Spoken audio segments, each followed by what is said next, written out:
Hello, welcome to the Tradie Business School podcast. My name is Barry William Maglady, CEO and founder of the Game Changers and Tradie Business School. I'm joined by my co-host today, Miranda Hill.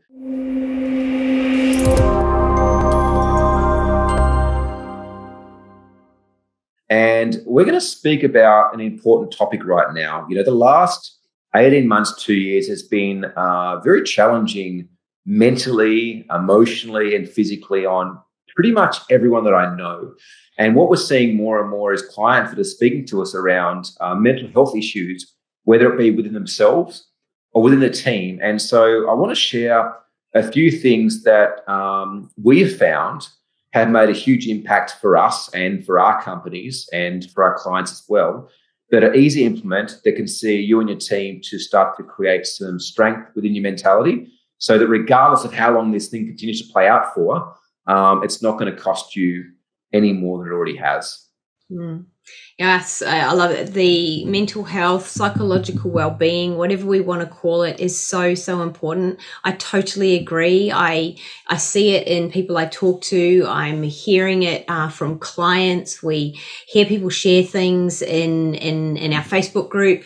Is the people are wobbling, beginning to wobble, team members, staff, struggling with continually changing restrictions and lockdowns, uncertainty. In fact, you know, we even had a client show up at one of our group coaching sessions last week, and there were wobbles around what do I do? I've been doing this for so long. I've been holding on. I've had to shut everything down. I've done all of this. What do I do now? And it was really interesting because it surfaced through a struggle to make a really simple decision. A decision that I've seen this client easily make in the past, yet there was like uncertainty. The uncertainty totally sort of upset the apple cart and threw out, I guess it made logic or rational thinking or a groundedness more of a struggle to connect with. And I think there's one core message we wanted to share a little bit more about today is how you can connect yourself, your team, your loved ones even. This goes further than just your business with taking care of them and being there for them when things are tough. Well, now more than ever, Miranda, people are looking for leaders. Yeah. You know, people looking for strength. And I think for me, the main energy is that of uncertainty, right? Like there is so much right now that is out of yours or I control. And so therefore, there's only so much uncertainty that a system can handle before it starts to go into shutdown, into freak out, right? And create all these different mental health issues. So straight away to me, it's like, okay, we need to balance this equation, right? Life is about duality. If there's a lot of uncertainty coming at us right now, how can we cultivate more certainty in our life and the lives of those around us? And some things that have really benefited me personally and things that I've shared is around creating certainty around a morning ritual. You know, getting up in the morning and having a morning ritual that consists around something from my mind, you know, reading, learning a new skill, like maybe a language or guitar or something like that, around my heart or my being, you know, meditation, yoga or breath work, and something around my body, right, which for me is surfing. I'm lucky enough that I can go surfing. Those of you that can't leave home, it's exercising at home. So what's something you can incorporate into your daily life as a ritual, and ideally this is done best in the morning to set you up, that helps to grow your mind, your body and your spirit. Yeah, absolutely. And I mean, I know I've been doing it. I've been in lockdown for I don't even know how long now. Melbourne has experienced more lockdown days than anywhere else in the world. I know, and the days blur. But the one thing I do is I get up without fail every single morning and I do my F45 gym class at the same time every day. I do that online in my garage. I'm there, but I'm connected with a group of faces and we all have a laugh. But it's the same time, it's that habit and that ritual. And I do a number of other things, but it's creating that stability and that certainty in my day. But it's also grounding. I think it was even Brendan Bouchard that recommends it at the minimum, or is it anyway? I might have the name wrong, but get up every morning and do 10 reps of something. at a minimum. Maybe it was Tim Ferriss. Either or, both remarkable people and amazing thinkers. But at the minimum, get up every morning and do 10 reps of something. First thing. Because what that's going to do is it's going to train your mind into a habit. It's going to create certainty. It's also going to create an anchoring point. So when the world is a whirlwind around you and there's so much uncertainty, so many fires to fight, it can really help to create that connection back to the core. Yeah. Now, think about how you can expand this out. Like, first, this is opportunity for you. Now, you might be saying, oh, Barry, I've got kids, like I can't do it in the morning. Yeah, you can. Just get up earlier, right? That's the excuse. I've got kids too. I've got a partner too. I've got responsibilities too. I've got clients in America and so forth. Like, make the time. Go to bed earlier. Like, you can. You absolutely can. And it's going to be hard and it's probably going to suck, but I guarantee you have to do it for a while. And like, even what's that? The 75 hard challenge has been phenomenal for a lot of people to really push the limits around that, because it's gamified. How long can I keep doing this for? Can I do it for 75 days? If I miss one thing, I start back from scratch. But think about you doing that for yourself as the business owner, as the leader. But then how can you incorporate some certainty within your team?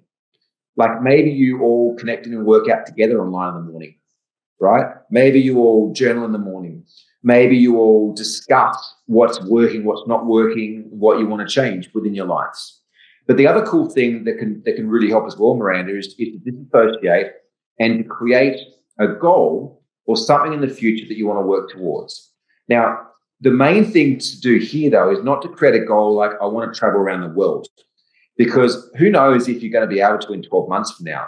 But that goal has to be created around some form of certainty that you can control. Right? And have an accountability group within your team where you're egging each other on, encouraging each other to move towards the achievement of that. It might be losing a certain amount of weight. It might be, finding a partner. It might be, being able to play your first song on guitar. Like, it could be anything, but there's so much stuff that we can control right now. Yet I do just see a lot of people complaining about everything they can't do. Yesterday I took my son out for a weekly date and I was like, how's school, buddy? He's like, oh, Dad, we have maths and English in the morning and it sucks. I hate it every single morning. It's always the same. It's boring. Now, he's kind of fallen into this victim mentality a little bit. I caught myself the other day going, Zave, you notice how you're always complaining, right? And I was like, I'm complaining about his complaining. So yesterday I was like, Zave, what are 5 things that are great about doing maths and English in the morning? He's like, well, nothing, Dad. I was like, no, there is. What are 5 things? He's like, what are you thinking? I was like, no, like, you tell me.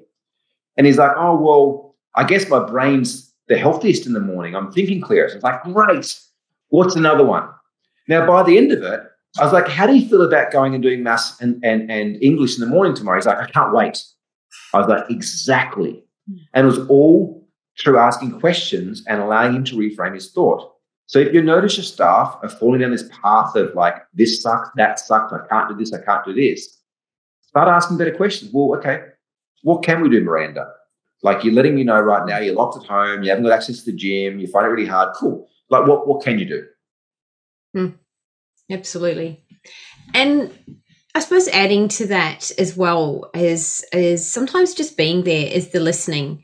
It might not be, so these are 2 quite active things we've shared, to get up and do. They're quite active. Sometimes when people really are beginning to struggle, just being there and not shying away from that conversation is really important. There is a tendency for us when we sense that someone else is struggling that we don't know what to do. Or we don't know, so we then do nothing, or we try to fix it. Yeah, we try and fix it rather than creating a space for it to exist and just sitting. And maybe it is just, hey, what's up? Or do you want to have a coffee, even if it's online? Yeah. Whatever it is, it's just something. And creating a space for that. Now, that said, though, I will say, if you really do believe somebody is struggling and you are concerned, then seek professional assistance. Like, make that call to, whether it be Beyond Blue, whether it be to Lifeline, whatever it is. And even if you call and ask what to do and how to handle someone that you're concerned about, please make that call, because it is very, very real. And probably people, it's like an iceberg. People hide a lot more than they would ever let on. You know, I notice we've had Are You OK Day just recently, and we've had, you know, the trades, you know, mental health month and things like that, and health month. One of the things I did share with our clients recently was, you know, there are times I think sometimes when people get asked, are you okay? And people go, yeah, the shield goes up, the mask goes up. Yeah, I'm fine. And I know that from personal experience, because that was me in a lifetime a little while, you know, a while ago, is if I'd been asked, are you okay? And then boss comes along and goes, Miranda, are you really? Oh, yeah. If only you'd known me a decade ago, I really, really wasn't okay.